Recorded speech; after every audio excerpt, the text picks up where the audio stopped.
Hey guys, welcome back to the channel. My name's Sanchit, I'm a psychiatry trainee in the UK. And I'm Varun, I'm a radiology trainee in the UK. And now usually we bring you some quite light-hearted and fun content on this channel. But today, buckle down because we've got a bit more of a serious video for you today. On the 12th of May, the Medical Practitioners Tribunal Service released their decision to suspend a Manchester-based GP, Dr. Aurora, for 1 month. What for, you ask? On the 30th of December 2019, Dr. Aurora contacted her IT department and told them that the medical director had promised her a laptop, when in actual fact, the medical director had only said that he would make note of her interest in having a laptop. Then what happened? She got suspended for a month. Yes, you heard that correctly. The MPTS found that Dr. Aurora had exaggerated her claim that she was promised a laptop and had brought the medical profession into disrepute. They went on to say that her fitness practice was impaired and they suspended her for 1 month from practicing as a GP. Now, there's a lot to unpick here and we'll link down the MPTS document in the comments box below so you can have a read of it and know that we're not exaggerating, that's exactly what they said. But the main points of this whole article and this whole ordeal come down to 3 things. 1, why was such a minor issue even referred to the GMC in the first place? 2, how was this dishonesty worthy of a 1 month suspension?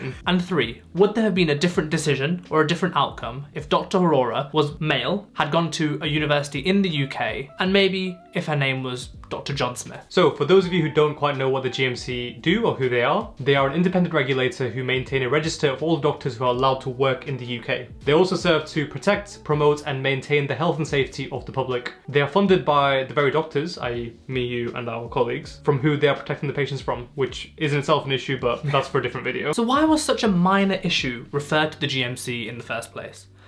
Well, we can't really say and we're not really sure. There's been a lot of speculation out there on what the possible reasons could be. However, that's all it is, it's just speculation. What we can say is, such a minor issue should never really be referred to the GMC. As I'm sure a lot of you can agree, this is something that could have been sorted out very easily, locally, in about 5 minutes or just a simple email. Just to reiterate, on the GMC's own website, under the section What We Do and Why, the GMC states their purpose is to work to protect patient safety and support medical practice and education across the UK. Now, we fail to see how a misunderstanding about asking for a laptop has any sort of impact on patient safety. It could even be argued that by suspending Dr. Aurora for 1 month from practicing as a GP, you are doing more harm to patient safety than her supposed crime of dishonesty, because you're taking a GP out of the workforce. Now, we all know how hard it is to see a GP at the moment. By having one less GP around, that's people waiting longer to see somebody. The aspect of GMC guidance that Dr. Aurora is judged to have breached is that doctors must make sure that your conduct justifies your patient's trust in you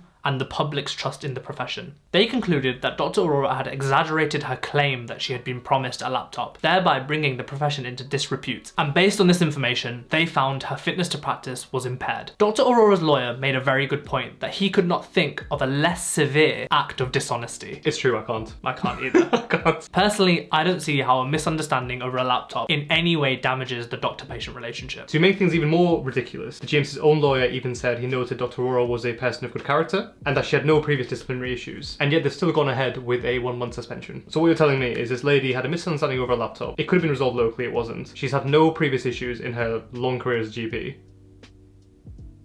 I just don't know what to say. Now, we completely understand the important role that the GMC and the MPTS play in regulating doctors and making sure that we're accountable for our actions. However, this is just another referral in a string of frankly ridiculous referrals that the GMC have been making for seemingly things that perhaps should not have been referred. To make things worse, research shows that doctors from ethnic minorities are twice as likely to be referred to GMC as their white counterparts. On top of that, doctors who are trained outside of the UK are 3 times more likely to be referred to the GMC. This brings up a few points. Are foreign doctors, or doctors from ethnic minorities, simply worse doctors than their white counterparts, thereby explaining the difference in the referral rates? All foreign doctors have to pass a standardised test to be able to work in the UK and join the GMC register. Now, from personal experience, we have not noticed any real difference between doctors trained in the UK and doctors trained abroad. Some of them are amazing, some of them are okay, and some of them aren't so great, but that's just the same for any doctor. It doesn't have anything to do with the colour of their skin or where they've trained. Now, clearly,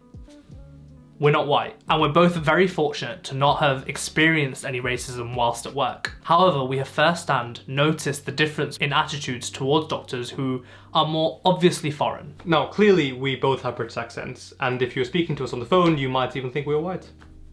Hooray. However, like we said, we both noticed that doctors who speak with different accents are more obviously from a different country are treated differently, not by all members obviously, but by some members of the public and also by, unfortunately, colleagues that we work with. Just to reiterate, this isn't the majority of the public or majority of our colleagues, but it is something that we notice quite a lot. Yeah. And if you speak to a number of people working in the hospital who are in similar situations to us, they would probably agree with us. Yeah. In fact, in the east of England, there was a scheme set up whereby an independent panel reviewed anonymous case information prior to a doctor being officially referred to the GMC. Now, the staggering result of this scheme was that in 3/4 of the trusts incorporated in the scheme, there was a parity of referrals between white doctors and foreign doctors. Now, whether what we've seen and the findings from this new scheme in the east of England, whether this represents overt, subconscious, institutional bias, we don't know. However, things like this scheme can only be a good idea, and they perhaps need to be rolled out in the rest of the country. And as to why this discrepancy exists, perhaps needs to be looked into in a bit more detail. So to answer the question, would the outcome have been different if Dr. Aurora was male, had been trained in the UK, and if maybe her name was Dr. John Smith? I think we're both tempted to say the answer is yes. Anyway, so in a nutshell, Dr. Aurora is still suspended for a month. If I were her, I would be very annoyed. I am a little bit annoyed anyway. Yeah.